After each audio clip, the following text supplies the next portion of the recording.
តាមពិតទៅជីវិតដែលរីករាយពិតប្រាកដហើយទទួលបានភាពស្ងប់ក្នុងចិត្តពិតប្រាកដគឺការចេះសម្លឹងមើលមកជីវិតខ្លួនឯងហើយមើលមកអ្វីដែលខ្លួនឯងកំពុងតែមាននិងរៀនចេះស្រឡាញ់ពេញចិត្តជាមួយនឹងវាព្រោះអ្វីដែលយើងកំពុងតែមានអ្វីដែលយើងមានជាក់ស្ដែងនៅពេលនេះបើសិនជាយើងស្រឡាញ់ពេញចិត្តចំពោះវាគឺយើងនឹងអាចទទួលបាននៅអ្វីផ្សេងទៀតជាច្រើនដែលយើងប្រាថ្នាចង់បាន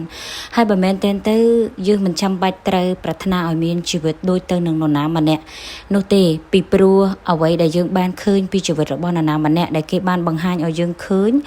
វាគឺជាផ្នែកម្ខាងប៉ុន្តែនៅផ្នែកម្ខាងទៀតយើងអត់ដឹងថាតើជីវិតគេជួបរឿងអីខ្លះជួបបញ្ហាអីខ្លះមានឧបសគ្គធំតូចយ៉ាងម៉េចខ្លះ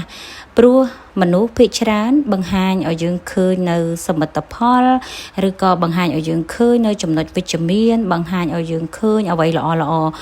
ក៏ប៉ុន្តែមានអ្វីជាច្រើនដែលគេអាចបានបង្ហាញឲ្យយើងឃើញដែលវានៅខាងក្រោយហ្នឹងណា